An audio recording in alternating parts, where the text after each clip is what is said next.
Mike Isaac, welcome to the Realignment. Thanks for having me. So, obviously, this book is about the rise and fall of Travis Kalanick and the story of Uber, especially from 2008 to 2017. But the reason why we think it's so interesting and want to talk about it is it's really a broader story of capitalism. It's a story about the way that these companies are financed, the way that narratives about what founders are and what the sort of roles these people play together. And it's also about like the way that we actually exist in our urban societies. Yeah. So it's actually a great opportunity to talk with some of the deeper themes we want to discuss on this podcast. And particularly, on the Realignment, one of the things, Marshall and I, we work here in D.C. We are at the Hudson Institute.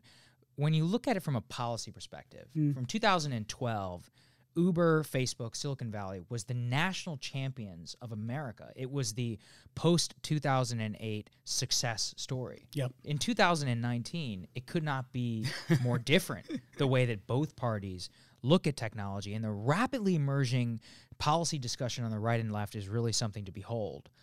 And so from that frame, I think, is what we want to bring to the conversation.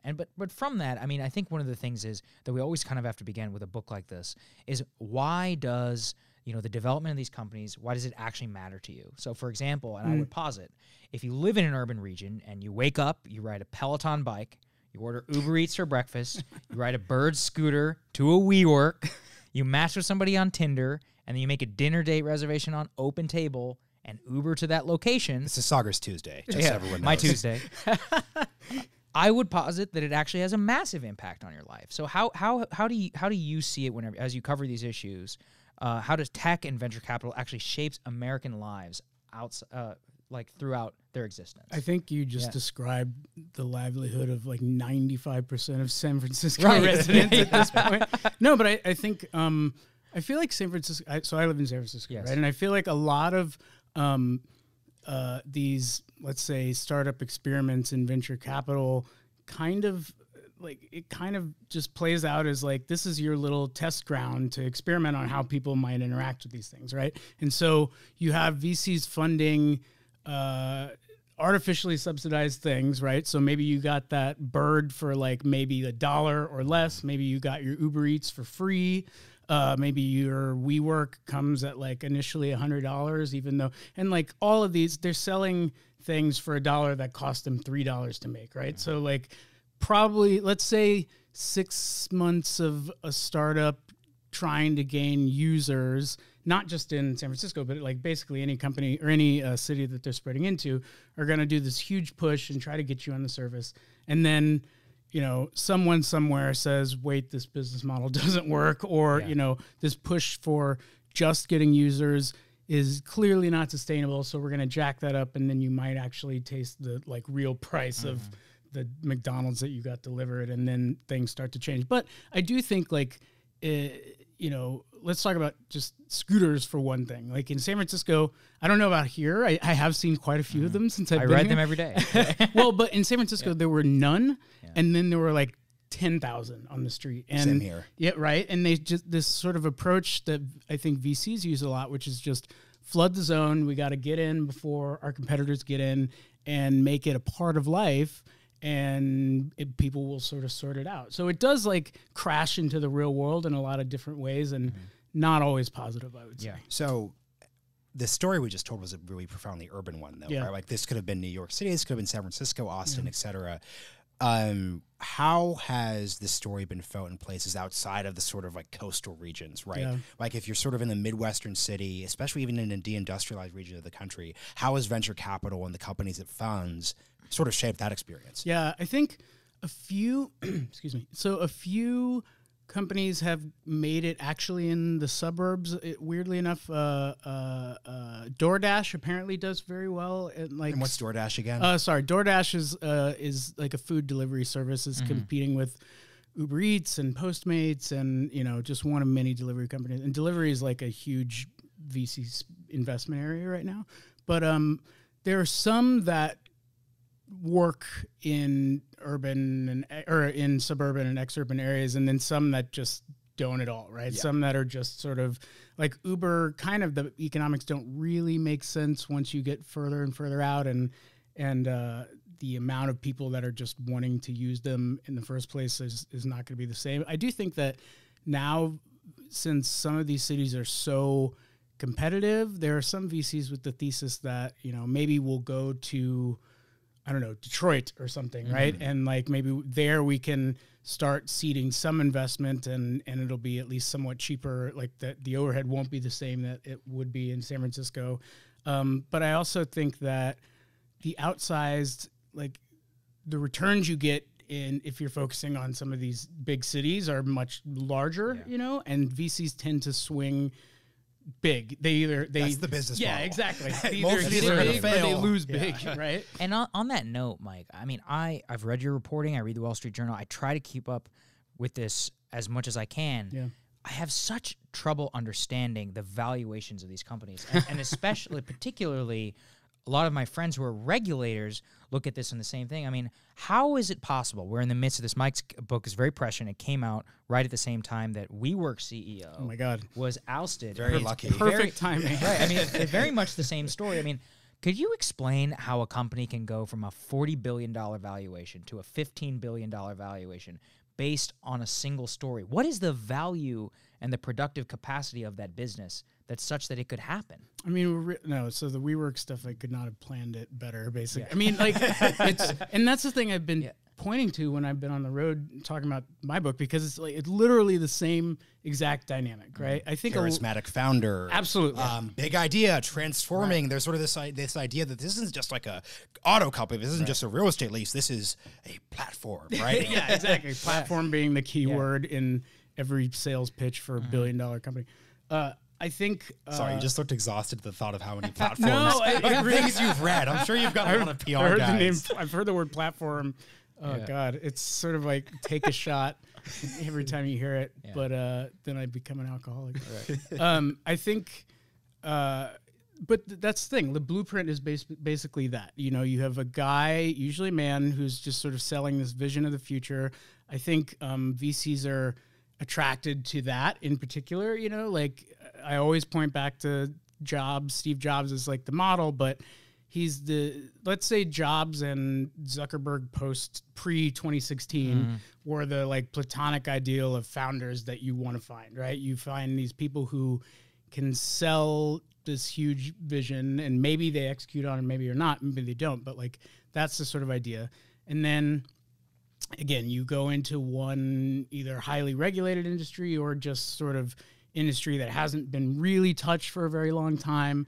Say you're going to blow it up, and then say the market is not $1 billion market, it's $1 trillion market or whatever, right? And I think that it just seems like people entertain that notion, and people buy into of course it's going to be this, you know, this size market next, or of course we're going to give you a $10 billion valuation to get in or whatever. And like the incentives for valuations are already screwed up, right? Like to get in the round, you have to sort of. And but by a round, what do you mean by a round? For some of our audience doesn't have a venture. Yeah. Sorry, I turn into San Francisco VC head guy. You're in real America. I was just about You to have say, like, everyone in San Francisco, you hear this stuff at like coffee shops. Like when you just sit, I'm just hear about rounds. Yeah. So like, you're a startup.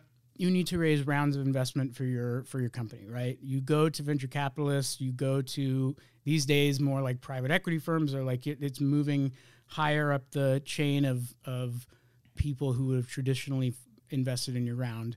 And so a round is okay, we're going to raise, let's say, $10 million from venture capitalists, valuing our company at $100 million. So they get 10% of your company. Traditionally the power dynamic has been that VCs and the people who have the funding have more power because they have the money.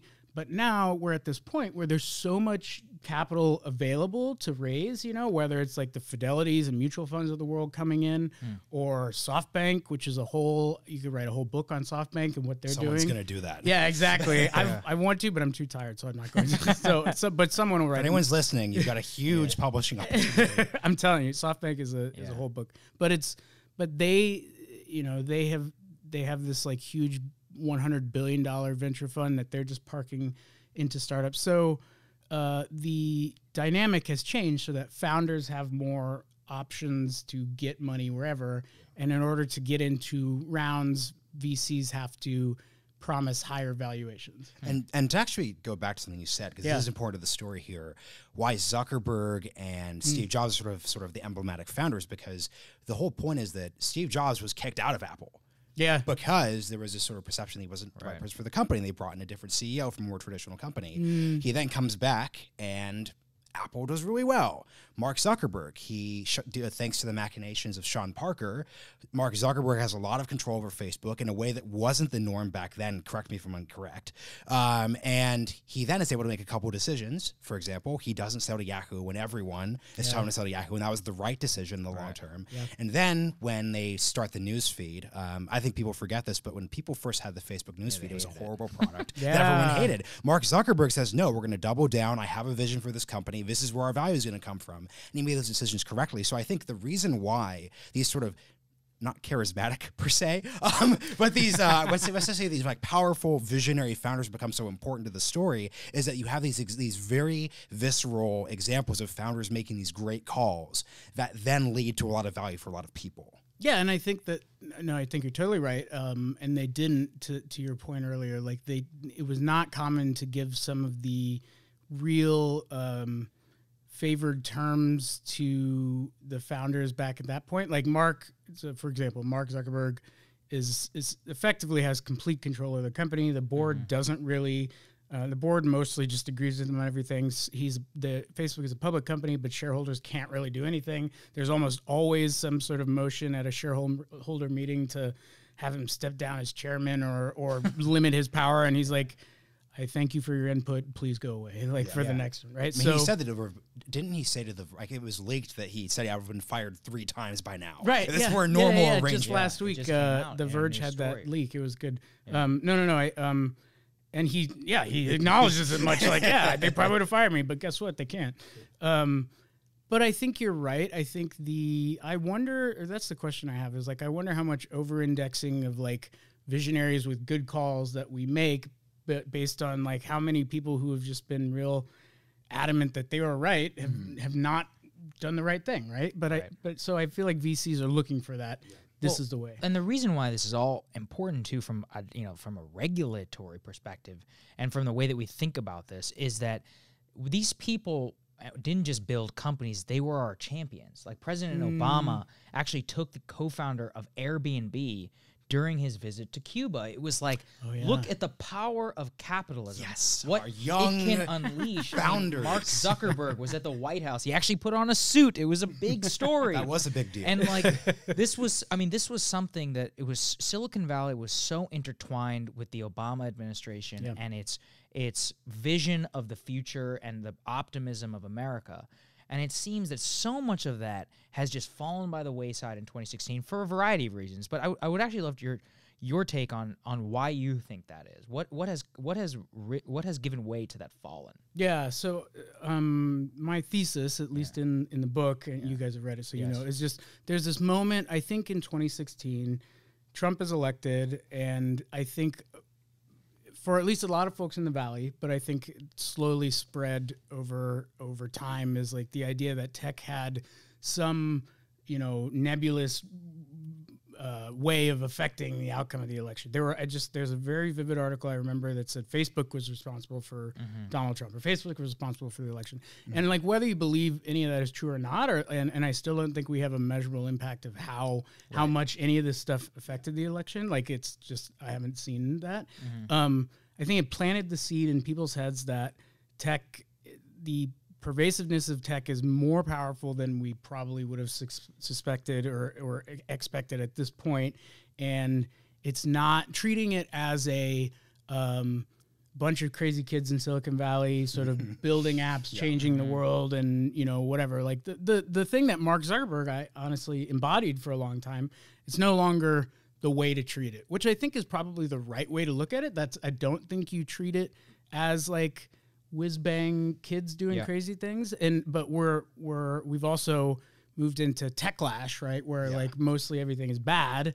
And, I'm probably, I'm a New York Times reporter, so I'm not going to say good or bad, but I still tend to feel like the pendulum will swing back towards the middle at some point, and there are positives and negatives here, but it's been so unilaterally, this is the future, Zuckerberg with Obama, this is the future of how capitalism should work, that there's going to be an equal and opposite reaction. Well, and that's the key phrase here, capitalism, because, I mean, you start, the book basically starts in 2008, operationally, because what you have in 2008 is not only do you have sort of post-financial crisis, Great Recession America, where there's a lot of capitalism isn't very hot right then, right? But you also have the iPhone, and you have the App Store opening up, so you actually have the ability, you actually have the tech, you couldn't have created Uber in 2005.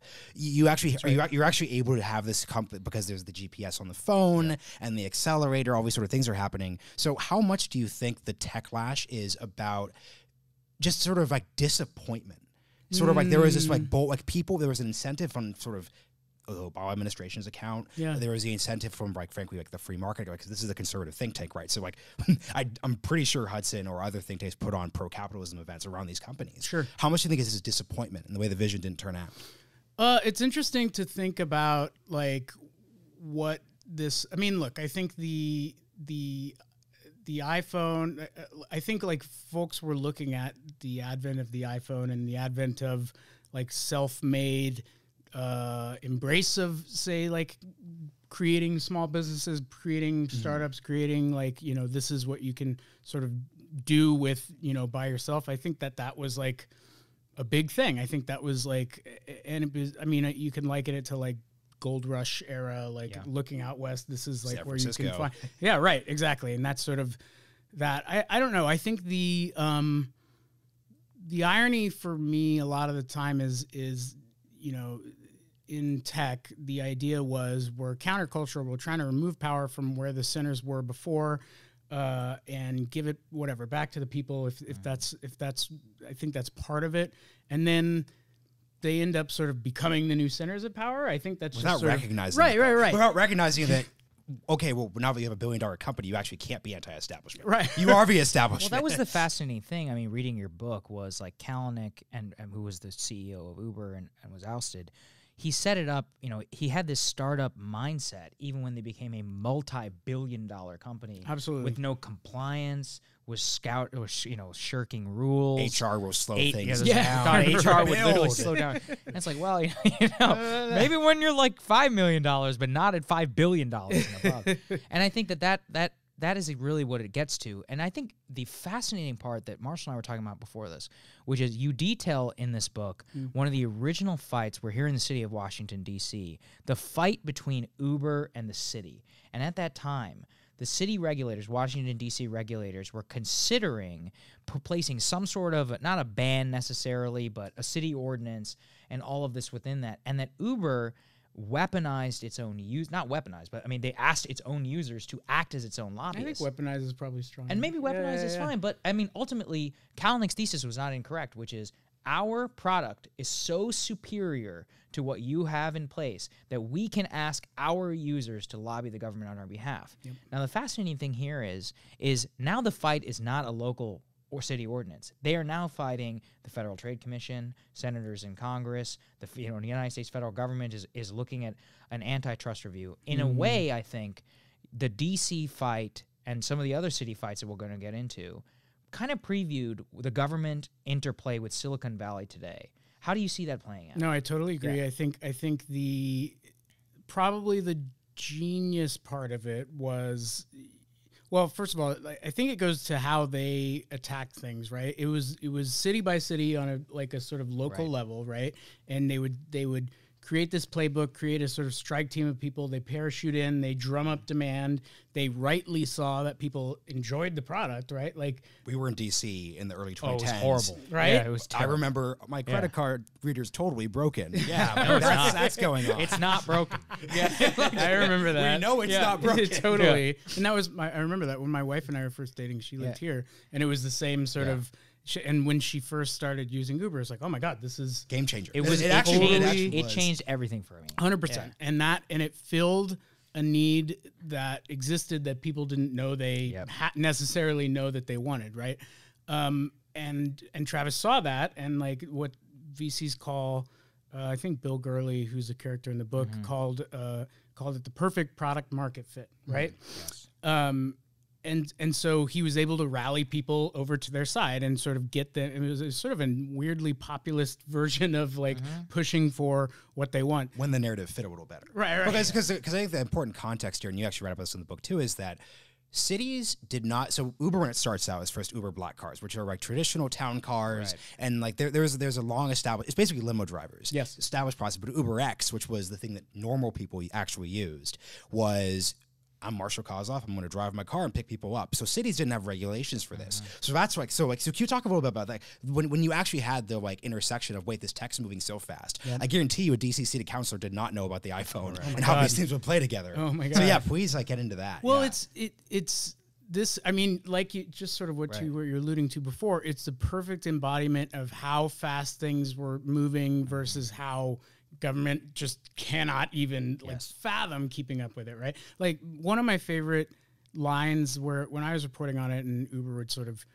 push back against me is they had an amazing ability to find and exploit gray areas, and their whole thing was laws don't exist around this, so we can't be breaking the laws, basically. Which like is an argument. I don't know if I buy it completely, but like they would essentially said, look, like we don't even, ride sharing didn't exist until we sort of popularized it, and now we're bringing it to cities. People clearly like it. You sort of have to reckon with this, and they were right. You know, like I mean, they have now formed frameworks around this in basically every country in the world because of how quickly and rapidly people adopted it. And that's part of the issue too, which is whenever they create the industry, they tend to set the rules. Yeah. And this is a big fight that's happening right now in DC, which is about the idea about native capacity, which is if you have somebody who wants to regulate something, in this day and age, it's almost impossible to do that without actually working with the company itself. But is that a bad thing? I mean, if they create something, should they be able to help set the rules? I mean,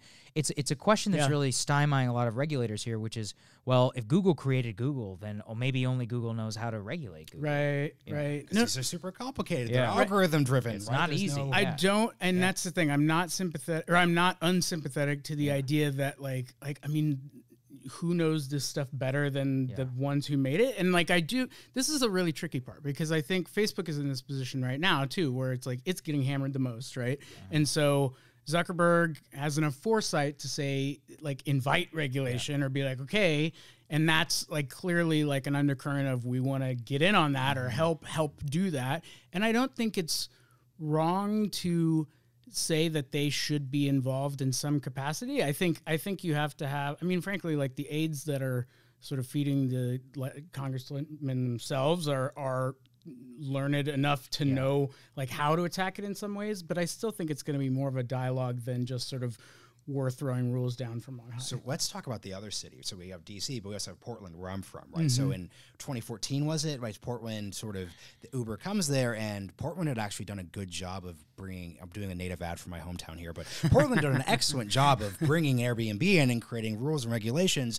But then with Uber, it was a little more, it was taking, wasn't it? So weren't they taking a while? And there's a little sort of like, because it was, and like you said, there was this gray zone where like there weren't regulations, so they're just sort of like, look, we're gonna come in, you've taken a while, and then you have sort of the problems of gray ball come out. Yeah. That was, well, this is a sort of the next step in exploiting gray areas is like creating software tools to systematically exploit them, right? Yeah, so, could you just give the background on what totally. so In Portland, they had this sort of back and forth, and like the government was not going as fast as they wanted them to. So one of the things that Uber developed in-house was a software tool called Grayball. So initially, it was used for legitimate purposes on just sort of different parts of their app. But what it essentially did was they could use it to like tag a regulator with a piece of code. They call them grayballing them. And that person would not be able to call an Uber car or see like ghost cars. And or who's something. a regulator in the Portland context? So yeah, exactly. So like the Transportation Authority, one of their weapons to fight back when Uber was like flooding in was to be like, all right, we'll call a car, we'll impound it, we'll give you thousands of dollars in tickets. And so Uber escalated that by saying, well, you're just not going to see us at all. But they didn't say that, though, and that's the key thing, right? So so no one knew. Like, if you're just sort of a taxi regulator, if you're a regulator, it's like, man, I'm really having a horrible weird how I time. can't call my a booking single is Uber. so busy. Well, that was, it's so funny, the response I got. people in the Valley said, wow, that's a really innovative approach. And then the lawyers I talked to said, wow, that's probably obstruction of justice. Right? But they didn't, that was Gray the whole zone. thing. They didn't, Yeah, like That's, gray zone. that's the interesting thing. And we've talked with Matt Stoller on this podcast in episode 3. He talks about how there's a pervasive libertarianism within Silicon Valley in which there's the idea. Because some of these people are Democrats. It's And exactly. And it's not the libertarianism that many of our DC listeners might be familiar with. It is a belief, like fundamental. Well, he calls it lawless. I'm not willing to go that far. But it really is a belief that some of these laws don't matter. And they're just so behind the times that they need to be worked around. And then it's a moral good to work around. And it's a moral good to work around them for the ultimate good of the consumer. Yep. Would you say that that's an accurate representation? I think that's absolutely right. I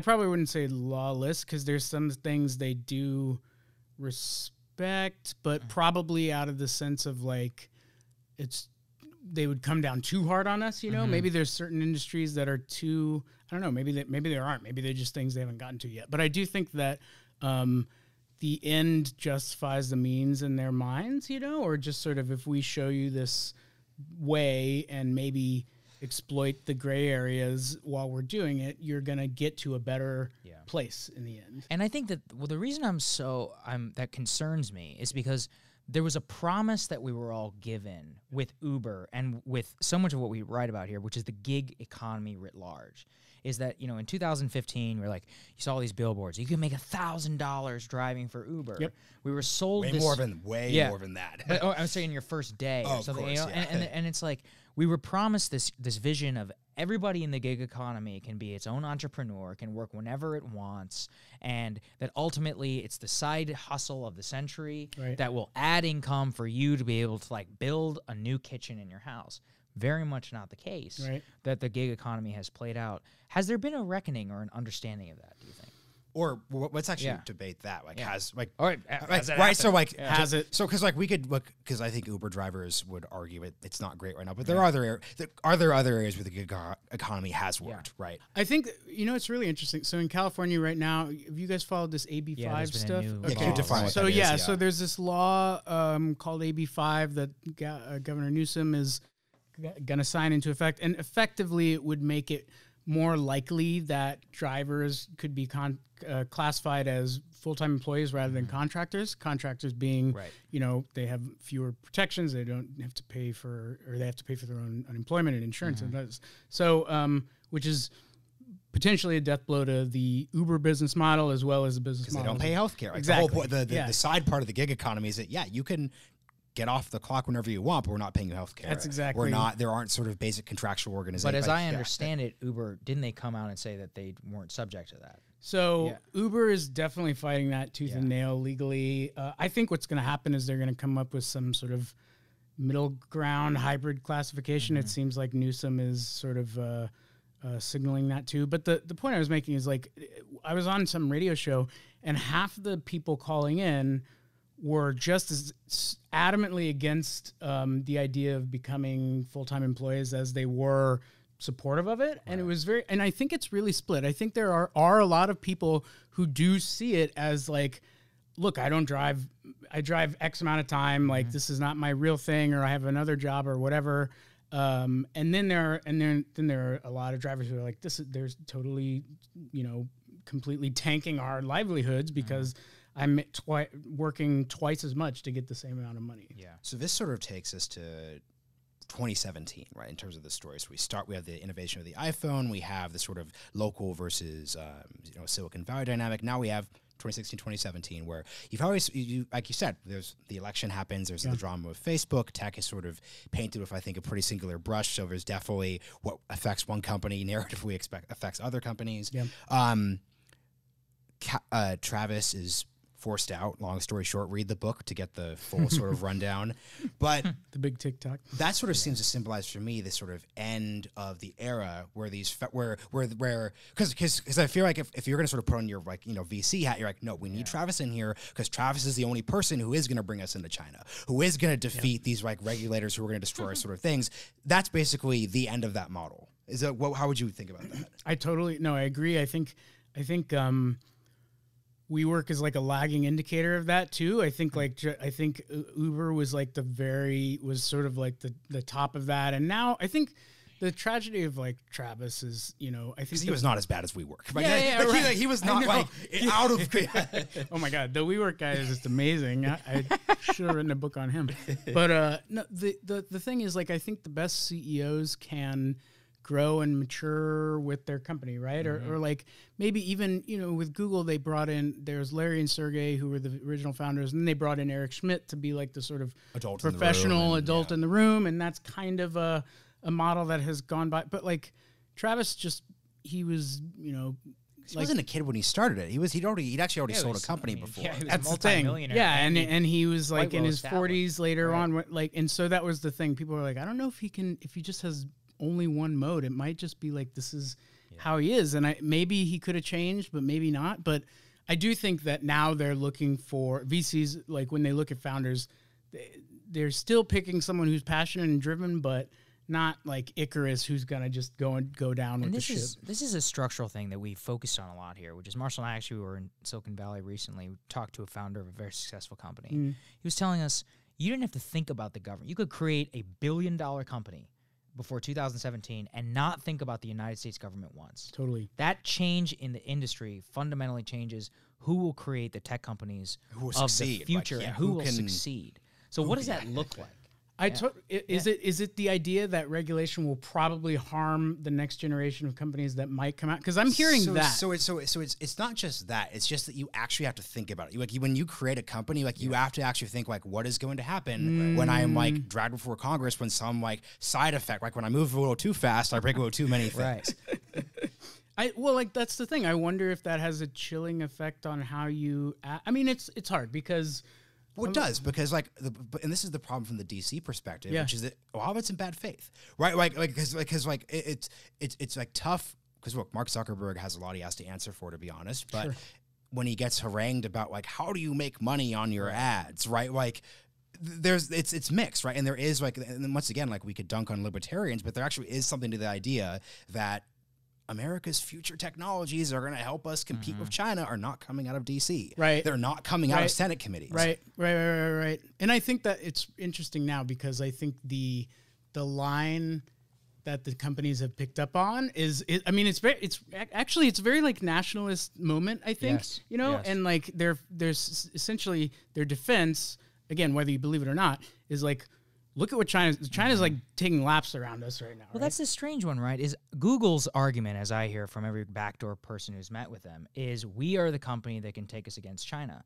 And I would say, okay, but then why are you doing business with the Chinese government? Right. Why are you desperately trying to sign deals with China? So, like, if you want to be an American national champion like a Lockheed Martin, then you need to act like a Lockheed Martin. Right. And we haven't, and I'm curious to get your perspective from that, which is, they've adopted this nationalist rhetoric, but on a policy level, it doesn't seem to be playing out. It's not checking out. No, I think that's right. I mean, all of their, it's really funny. This huge leak. Do you remember that so there's this thing called Google Dragonfly, which is basically a project to get Google search into China, right? And China has a closed internet, which like is very, and also, and this is censored, and this was one of Travis's biggest focuses at Uber was getting into the Chinese market. So there's this like generic idea of like whichever startup gets into China, like eBay tried it, Yahoo tried it, everyone tried it. It seems to be a Valley obsession to get in. It's totally, it's it should be because it's a massive market. Right, it's how are you like, supposed to compete against the Chinese government? Because it's funny. I mean, from a more nationalist lens, everybody who listens here is rolling their eyes because they know I don't like China. But I'm reading your book, and I'm reading a story once again about how an American company in good faith is trying to enter a Chinese market, right? And how a Chinese government-backed companies, they were like, no, we will never let these companies fail to an American within our own marketplace. And so Travis is basically setting money on fire in the middle of China, I'm not saying, some of that investor money was probably not given in with the best thought, but it doesn't seem that they've learned a lesson from that. I still think it's this promised land or whatever of you. I think it's just the sheer amount of bodies in the and like if there's anywhere where you have like a large untapped population that like can be easily monetized than like other like parts of the world, right? Like everyone's going to be attracted to that, especially when all you care about is like growth, right? So you just spread to wherever that is. I think now actually it's very interesting. Google hasn't quite given up. I still think they want to like get back in. Facebook actually seems to have peeled off its obsession. You know, Mark was like, you know, I mean, he was like trying to sidle up next to Xi Jinping for a very long time. He said he was going to name his child after him or something. Second time that's been referenced. Really? Yeah. Probably Stoller was there. I knew it. Look, can we think for a second what if Xi had said yes? Because he said no. You realize like 5 years, how bad, because this is back in 2013, how bad of a look it would have been. I know, right? During all this sort of stuff. And he was trying to learn Mandarin. I forgot learn about Mandarin? that one. No. It was everything he could. And I think only this year with the, right now he's knitting together all the messaging services. They're going to go full encryption. And really, I think has backed off of some of the ability to go into China. And so now I think they're sort of leaning into we're an American company, and if you want to like let us compete, then you need to. Let's address this though, like Arby's. I mean, so look, like once again, like I'm center right, like I obviously like the idea of like what's good for GE is good for America, right? Like that, General Motors, confusing my corporate titans of the 50s. But basically, there's only five of them, so it's like sort of easy to figure it out. But no, so it's like not an American company though. This is globalization. Most of their users are not American. Like they're trying to break into Southeast Asia. They're trying to go to Brazil, like where there's all sorts of like other problems with like violence and danger. But like, I'm trying to be fair to these companies and just say like, look, this is my DC side. It's easy for me because I only look at things through a public policy lens. So like my job is to wake up and think, okay, like great power competition with China. Right. What's happening? What are these companies doing? Much as frankly, a member of the Chinese government does. But if you're actually a tech company, if Uber doesn't try to get into foreign markets, Lyft will. Yeah. And at a core level, they're in competition. So how as DC people, do we be fair to these companies considering the burdens they face? I really take your point, because I think about this a lot. I really take your point on like they're not like, how do you tie Facebook is like a nation state in and of itself. So how do you tie it to the United States, right? The ways I can tie it here is just because Delaware Incorporation. Right. For tax purposes. And then for just the idea that like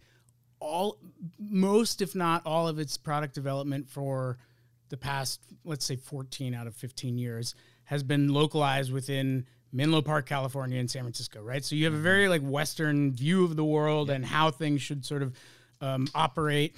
I think Zuckerberg has now sort of figured out that the world is large and that Facebook touches a lot of more different parts and should be more localized. But like it's a total. Like it's a rub. It's like, how do you, like, you want to be an American company, but you're really not. And you also sort of have to sweet talk regulators in every country that you're in. I don't know. I honestly don't know. It's an extraordinarily difficult position that they find themselves in. And I'm almost not even sure that it's possible, because if you become a global platform, I'm saying, I don't know if it's possible to avoid this, because when you're a global platform, you're going to have global problems. And it turns out the globe is extraordinarily complex. It's very difficult. And that multiple different political systems. Out, by the way, as we were talking, wait a second, this is crazy. World's not flat. Second time I've made that joke here. But no, so it's like, when you have global problems, you have different systems of government, which are all going to want different things from you. And if your ultimate goal is to maximize shareholder bottom line, then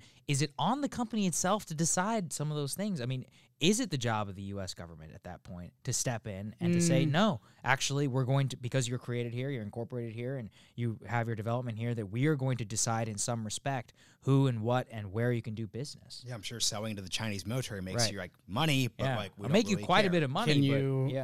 And that's the other. I think the other thing that is unique to this particular moment in time is that these, like, you can have, let's say the American government steps in and says you can't do this, and it will have effects, in far-flung parts of the world. Like, I mean, it's just the nature of technology. It's the nature of the internet. Like, business is created on the internet. Like with Facebook, there was this sort of Rohingya genocide in Myanmar, because literally, like, people were being Burmese people were literally using Facebook to spread genocidal attacks Yeah. on Muslims, right? And that's the sort of secondary effects that you don't even like who would have ever thought of that, right? So like think about what it means for the American government to step in and change something. Like maybe it's the right thing, quote unquote, to do here, but at the same time, what is that even going to look like tomorrow? I honestly don't know. What do you think of the sort of Tim Wu, Matt Stoller arguments that exactly no one would have thought that creating a global platform would lead to like genocide,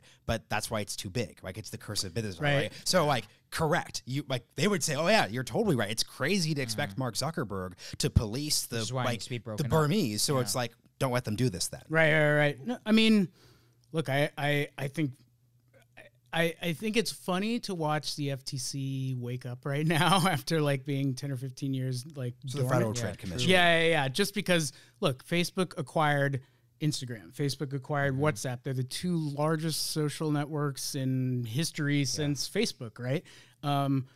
If you're worried about anti-competitiveness, like, should they have been allowed to do that? I don't know. They're looking at it now. That's an important thing. One of the things regulators here are looking at and are concerned about is the idea that companies in Silicon Valley are no longer trying to be true innovators, but that their ultimate goal is actually just to get bought by Google and Facebook. 100%. And so, the VCs too. And the VCs, the investors of those companies are funding companies who they know, and look, I mean, their job is to maximize profit. That's that's not a bad thing. But if somebody from a Washington perspective will look at it and say, well, the system is fundamentally flawed. Do you think that there's some truth to the idea? I 100% think that there's an investment thesis or there's a company building thesis that says our exit is selling to Google because we're building X product, or our exit is selling to Facebook because we're building this.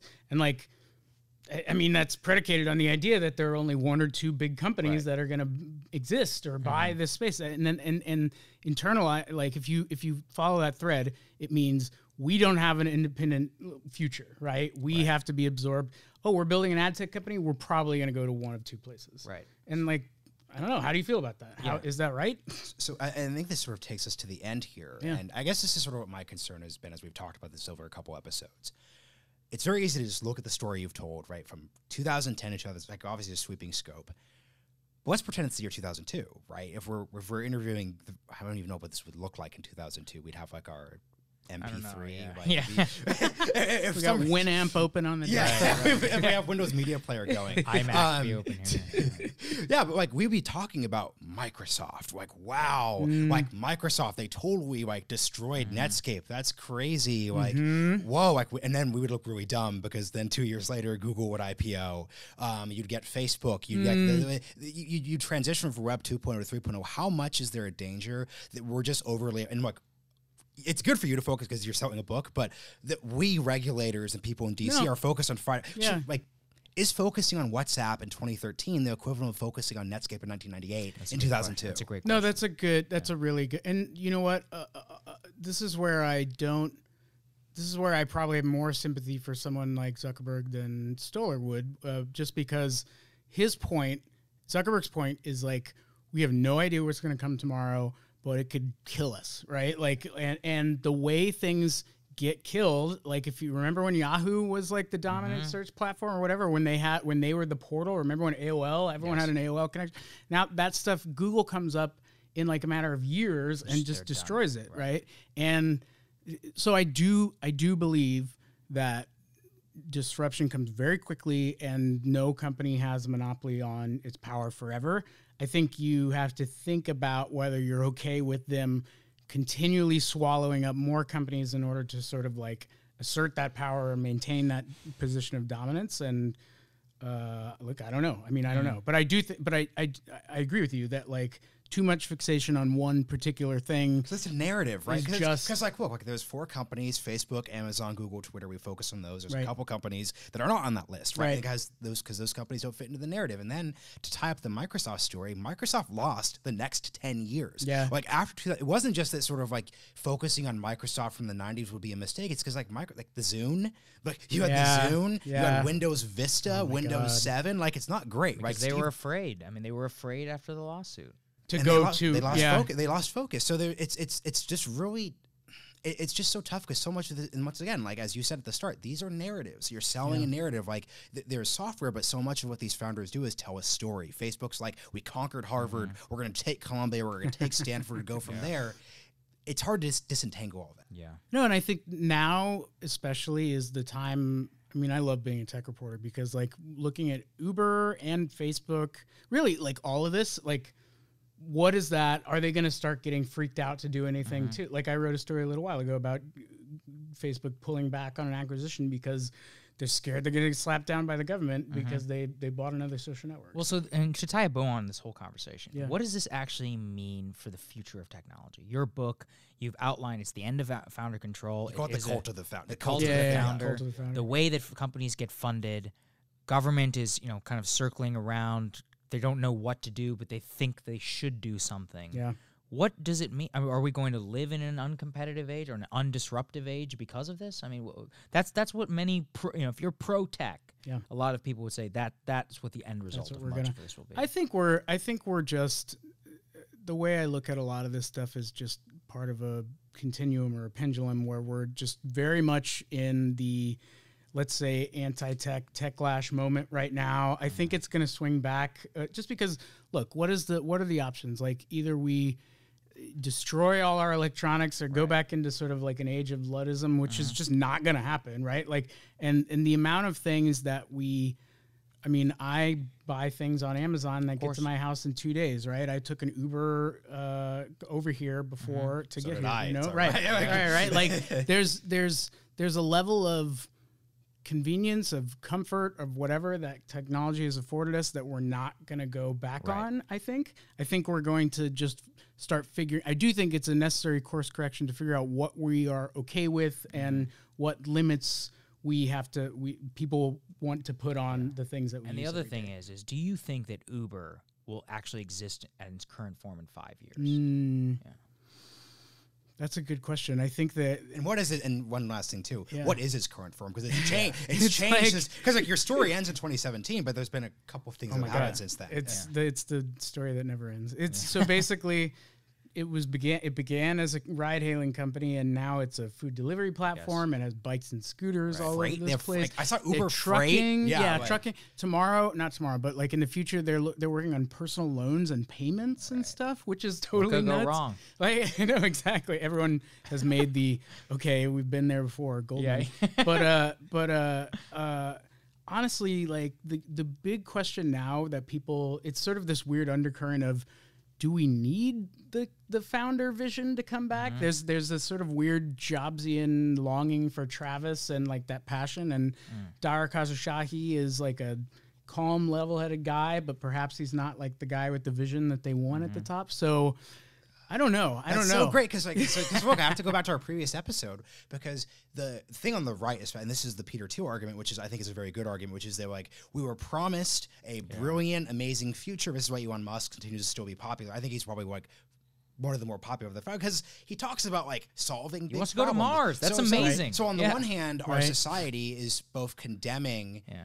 How lame everything feels. We're like, really, iPhone 11? Like, come on, we just lost our Apple endorsement. 3 cameras? Why do we need 3 cameras? I actually don't know. Like, I still have my iPhone 7. I work in media. I don't need 3 cameras. but the point is like, so on the one hand, we're condemning the lack of vision, which I think is definitely there. Yep. But then on the other hand, we're sort of pushing a system that will inevitably punish or discourage vision. Right, like Elon Musk gets in trouble for a reason. For going, I think we're going to come out. I think people at the end of the day, they like those visionaries. Yes, like I think you can, not everyone is going to be a flaming mess like this. The one in my book turned out to be, but like people want to be inspired. People want to create the next big thing. People want that figurehead to sort of push them on. So I think we're going to come out in that direction. And then within all of this, one of the things was an Axios article that recently came out. It talked about how the media is going all in on tech reporting. Now you've been on this beat for quite a long time, since and 14, something right? that since 2010. Oh wow! But since on Uber since 2014. Yeah. But something you write about in your book is how you unwittingly became a part of the Uber story. Yeah. How do you think? And I've noticed this is that Kalanick and Adam Newman at WeWork were both very much taken out in concerted media campaign, that the media was very much just as much of a story Yes. as it was writing the story. How do you see that playing out in the future? Is this increasingly important media tech angle into the development of these companies and, you know, the leaking against each other? And it just seems to be a new development, or maybe it's not. I don't know. No, I think you're right. I think, look, I think even in writing this book, I had to go back over my own coverage. I had to like look at the history of like tech reporting, and I do think, just as we talk about that shift from earlier, I feel like tech reporting, or at least coverage, was largely like, look at this crazy thing or laudatory or whatever. I don't think there was enough scrutiny. I think we're have, again, like sort of over-indexed in one direction, and we'll probably get to some equilibrium. Not to say that, but I do genuinely believe that tech is a center of power and that it deserves its level of scrutiny, which is a lot. But I do think that like the vicissitudes of what the media deems worthy of coverage and scrutiny can drive what direction we go in. And I think we'll get to a level of like, you know, it's going to be fair, but it's just everyone's going like balance. So, yeah, that's a constant theme here. Which is that things probably went a little far, and then they are going a little far now, and they're going to rebalance at some point. I think so. Maybe that's too like Zen, but I do think that like I think that's how that nets out. Yeah, generally how things swing about. Well, Mike, thank you so much for joining us. Yeah. We really appreciate it. It was a great conversation. Thanks for coming. No, thanks for having me, guys. Clear? All right, That was great. Okay.